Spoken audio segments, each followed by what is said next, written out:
Welcome to the experiment, the oddity, the weird one, the contender, the new villain, the old hero.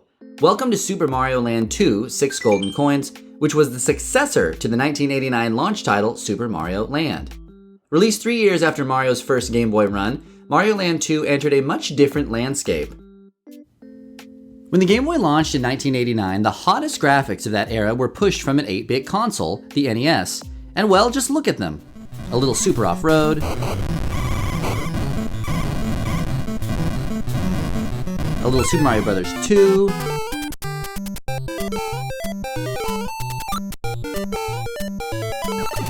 and even a wee bit of Zelda 2, The Adventure of Link.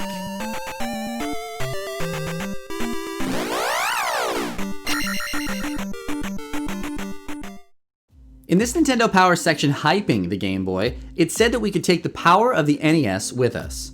And if you use your imagination, it was true. But things changed drastically in 1991. You see, in 91, Nintendo upped the ante and released the Super Nintendo. And just look at the comparisons between the racing, platforming, and action RPG games from each generation.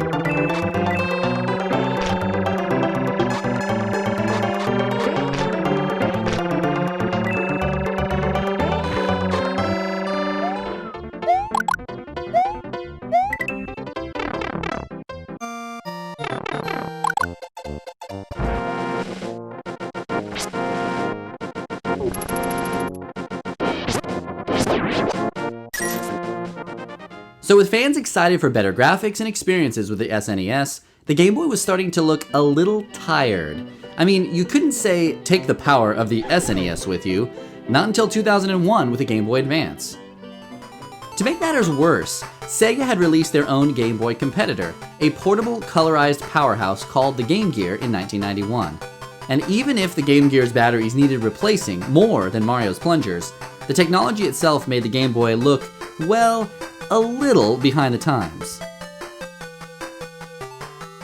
Assaulted by newer and better technology on all sides, and not ready for an upgrade to the Game Boy for nearly 6 more years, what was Nintendo to do?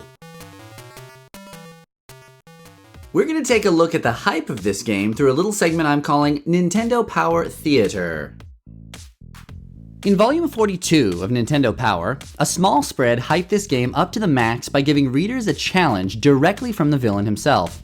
A beautiful, and colored, I might add, world map, highlights of new power-ups, rabbit gliding from a magic carrot, and a drive-through of each world called zones. But if you were a kid in 1992 and read this letter, it probably would have gotten your blood boiling. It's no coincidence that this overworld map resembles another one, colors, oddities, and all. And of course, there's this classic hypnotic commercial. Obey me, Wario. I am your master. Mario is your enemy. The wicked imposter Wario has cast an evil spell over Mario Land. Don't let Mario get the 6 golden coins. Don't let Mario reach the palace. This is the biggest, most dangerous, most challenging Game Boy adventure yet. Obey Wario. Destroy Mario. Don't fall under Wario's evil spell in Super Mario Land 2, only on Game Boy. The box art, like for Super Mario Land before it, is an amazing invitation to this adventure, with Mario using his newest rabbit ear power-up amidst a sea of enemies. The punching shark in particular is just pure action-packed 90s excellence. The only omission is Wario does not make a visual appearance on either side of the box, which seems like a missed opportunity. Luckily, the action shots on the back make up for some of that loss. The hype for this game attempted to remind gamers that the Game Boy should be included in any serious discussion of video games and fun in the early 90s. Don't be swayed by colors or new technology. Mario is what you want, and the Game Boy has it. So let's pop in Super Mario Land 2 and see if our plumber was able to re-establish the Game Boy as portable numero uno and boot it up. Let's go!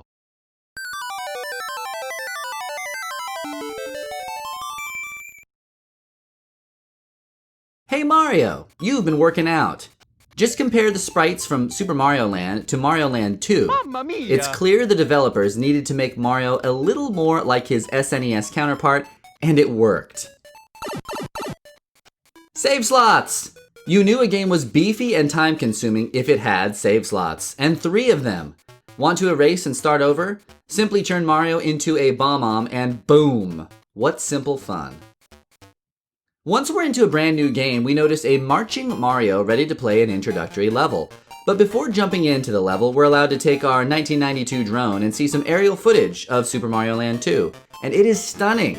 Multiple paths, clearly themed worlds, detail in every square inch, including moving water, dancing clouds, and lightning above Mario's castle. Diving in, we see Mini Mario running with a much greater level of detail in the backgrounds compared to his last Game Boy adventure. The odd trees, the enemies... Wait a minute, is that you, Goomba? I mean, I would say it is next level programming if you can make out his eyebrows and squished death animation. A moment later, we kick a Koopa shell and see it spinning as it zips on by. Details like this are everywhere. Although it is a little weird that Mario wears the Koopa shells in this game like he's balancing a basket of fruit on his head. In an attempt to further add to Mario's repertoire, by jumping and pressing down on the D-pad, Big Mario will do a twirl jump, just like his Super Mario World counterpart, which allows him to break these bricks. Cool. Mario Land 2 respects the time of the player, and has a mid-level checkpoint bell that Mario must ring in order to continue his adventure from this spot, instead of all the way back to the beginning.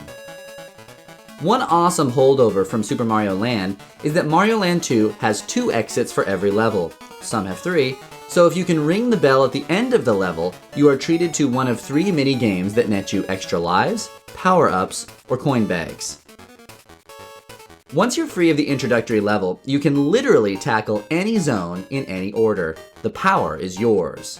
The power is yours! We'll play Travel Guide and take a look around at each because we need all 6 golden coins in order to unlock the final castle dungeon and fight that new guy. What was his name again? Wario. Oh, Pumpkin Zone. Flying witches, ghosts, Jason heads with knives in their skulls, secret levels. I love how the pumpkin opens up to reveal such fun artwork. It absolutely reminds me of one of my favorite toys growing up in the 90s. Mighty Max, Mighty Max! When exiting a completed world after beating the boss, I love the flapping retreat flag billowing in the wind with a giant X on it. Don't mess with Mario, pumpkin. Head south to find Mario Zone. This giant statue of our hero plumber kind of screams narcissist, but it features gears, mechanical platforming, chains, and Legos! Unofficially, of course. The end boss is the 3 little pigs, complete with straw, wood, and brick houses. Going towards the Florida on this map gets us to Turtle Zone, the underwater-themed series of levels. Watch out for the punching sharks. As if their bite wasn't bad enough, now they have to knock you out before they chomp. Submarine Maze brings us to Jabu Jabu, the whale's innards. I love the pulsing and oozing feeling of being trapped in here, but it's kind of weird having teeth going all the way down. Defeat Mr. Octopus and you'll net your coin. Heading west will take us to Tree Zone, and this is the perfect example of how Mario Land 2 not only themes out the zones, but each level feels like its own theme within a theme. The first level is outside the tree with underground roots. Then the next level it's up the tree trunk through the sap. After that, you choose either the bee nest or the ant highway in the leaves. And finally, it's into the sky and up to the angry crow's nest. Each level entices the explorer in you and feels different than the level before it, and yet it's all connected. This is great game design. Moving on, if you head to the northwest, we'll go to Space Zone, and this is accessed through a giant hippo's air bubble. Pretty weird, and brings Mario up to the moon and the star. Where are you, Mario? Why aren't you home yet? Luckily, he packed his astronaut suit. The floaty physics are perfect, and we even have a cameo from Mario Land 1 as Tatanga is the final boss of this zone. Topanga? Ugh. Lastly, we visit Macro Zone, where Mario is shrunk and has to find his way up the dirt into the house proper, with flower pots and outdoor tables, climbing up the chimney of bricks, and finally into the attic with all of the books, where little kids probably threw them once they got their Game Boys and they realized they never had to read again. When you've trounced all the zones and collected all of the coins, It's up to Mario's castle that has been taken over by this villain's first ever appearance, Wario. There is a massive, and I do mean massive, difficulty spike when tackling the final dungeon in the platforming elements.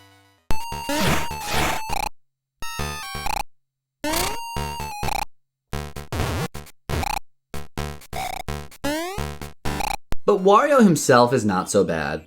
Beat him and you set the kingdom right again.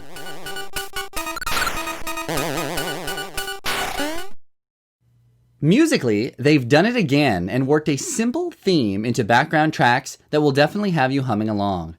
Here's a short medley of tracks that you might recognize if you have ever scoured this land for any of the lost golden coins.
Super Mario Land 2 6 Golden Coins shows us that Nintendo could squeeze aging hardware and get miraculous results.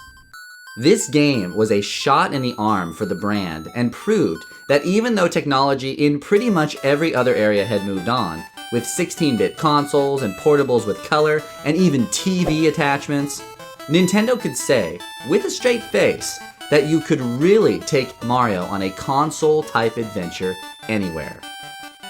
Now, let's get this straight. Mario the Adventurer is different from Mario the Platformer. Platforming purists might be a little off-put by 6 golden coins because Mario does not control as tightly as he does in other Mario games. He's a little slower and a little more floaty. There's some odd slowdown here and there throughout the game. However, if it's an exploratory adventure that you're after, this is a perfect example of a Game Boy game done right. It would feel just right in 1992, jumping from Super Mario World on the Super Nintendo and then grabbing your Game Boy for a summer road trip with Mario Land 2 and some fresh batteries in the car. It was programmed with love of the franchise, some goofiness, introduces a classic Nintendo character, and in my opinion is an essential game for any Game Boy library. And that, my friends, is Super Mario Land 2 6 Golden Coins for the Nintendo Game Boy.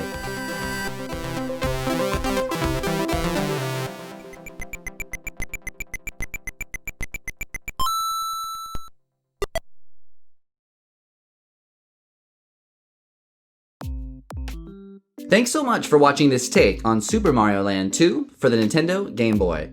If you like this video, please don't forget to like and subscribe to Boy Meets Game, where we look at these classic games from a slightly different perspective. Thank you so much, and see you again soon.